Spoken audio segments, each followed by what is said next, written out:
Some paintings take weeks, some take months. I often take breaks and do several paintings at once. So I'm hopping in between from painting to painting. It can be quite draining, actually. I think when I start, I'm thinking about the subject, whatever it is I'm painting about. As I go through, and then sometimes it's a long process, I might think about all sorts of other things, and it becomes more meditative. As the painting is coming together, as it's coming to life, I start thinking about the things more, and it can be quite emotional, and just depending on what it is I'm painting about. And in the end, hopefully, I feel really proud of what I've done.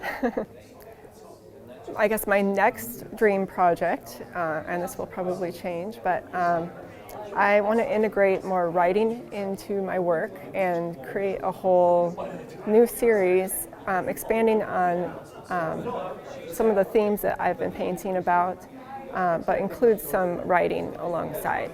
I think it will be kind of like a back and forth, just like I paint. I'll do a little writing, I'll do a little painting, I'll juggle it all, just like I do with my paintings. It gets us in front of a large audience, it gets us in front of potential buyers, it helps our art get seen by a large amount of people.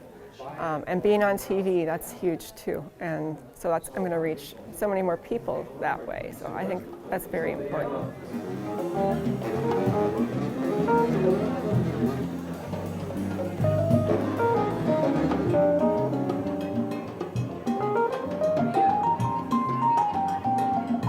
So my works on average take between, I always say between 300 and 500 hours per work. I mean, it really varies based on what the work is, but each work is, easily hundreds of hours. But it's about time. Is people often say I must have a lot of patience to make that work, and the truth is I think about patience as having to bear through something that you don't like to do, whereas concentration, which is really what the kind of mind state that I get into in this work really is about, being able to sit with something for a really long time that you just sort of intuitively love doing.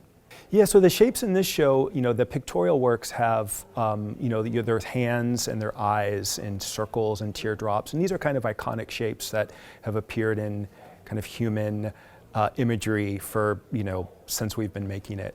And so I start with these kind of iconic forms, but then I build up a lot of repetition in them. And so they naturally have a kind of layering effect of kind of the repeating shape. And then I look for a lot of shapes that just have, sort of interesting forms to them. They might suggest a flower, or they could be like a firework, or I like shapes that sort of can read in multiple ways. When I'm making imagery, like image-based works like the works in this show, I get a general sort of, just a kind of intuitive vision about certain shapes going together, like a hand, touching a drop of water, or a profile kind of looking at the sky. And these are just kind of images that kind of flash in the mind. And they're related to works I've been making for like 20 years. And so it's all kind of in there and it kind of bubbles up.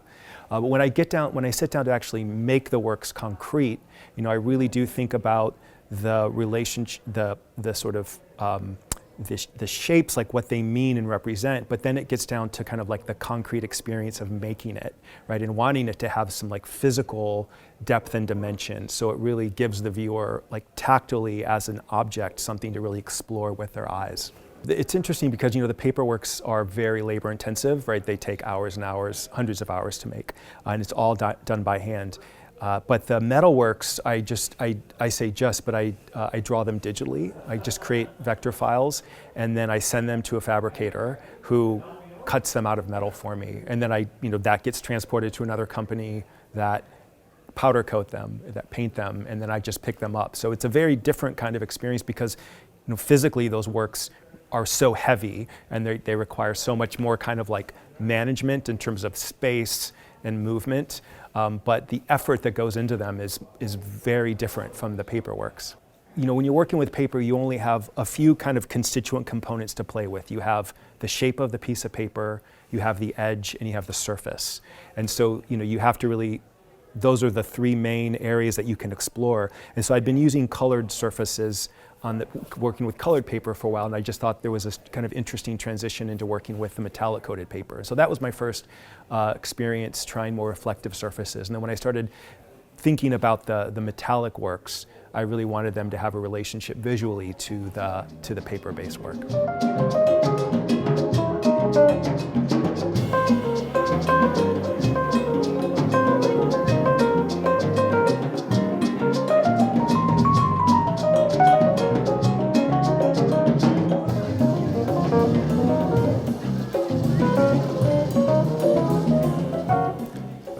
When I was 10 years old, my father brought a camera. It was quite unusual in Greece to have a camera in the 60s. So he bought a camera and I got in love with the camera. I was, photographing all the time. The film was expensive, but I did anyway. So that was my first, thing with the camera. Then when I was the first year of the university, I was studying physics. I took a SLR camera and Nikon, and I started being a photographer since then. Yeah, photography is a different thing today in terms of how easy how you use the photography in order to communicate. At that time, photography was not exactly communication. It was communication, but it was other things as well. You have to put a lot of effort in order to produce a photograph. You have to wait, you had to wait, and to think about it more, about the things you were photographing. Me as a person, I still think about photography. I'm not posting my photographs. My camera is not connected to the phone, so it takes me some time to go download my photographs, see them, and then decide. It takes me actually a lot of time to do that. Maybe years before I decide which photograph I want to keep. I have some projects, and when I am doing the project, I'm carrying my camera. For example, when I go to the refugees, I carry my camera. When I go to the Roma, I carry my camera. But when I'm in my city or even here, I don't carry my camera all the time. I have to have a purpose in order to do that. And when something happens and it matters, you keep it. The difference is how you use it. A reporter, for example, a photojournalist, has to give the photograph immediately in order to go to the news. I don't feel that need. Maybe it's the same photograph. Maybe his photograph is better than mine, but I don't feel the same need. I feel that I have to keep this photograph and to show you maybe after some months or years in order to describe the human condition. So that's the difference mainly, not the quality of the image.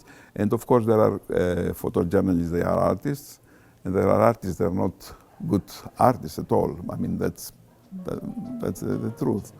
But the use of photograph makes a difference, I think.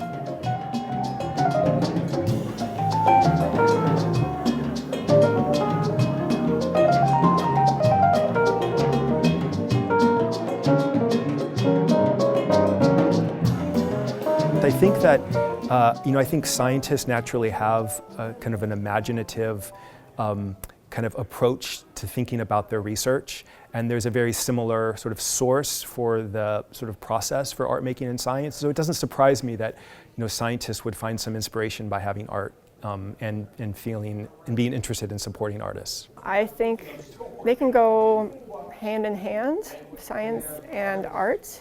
My art isn't really scientific, except for in a more psychological way, but a lot of art is, and so they can be right together, I think. And also, people who are into science and technology, they love art as well. We all love art, right? And it's good and therapeutic for all of us. And this is important to have art around you, all kinds of art. Information that are important in order to motivate you to change as a person, to make decisions that they help the other people. That's the purpose of the art. Hopefully, I don't think that art can change the world or cinema can change the world. other things can change.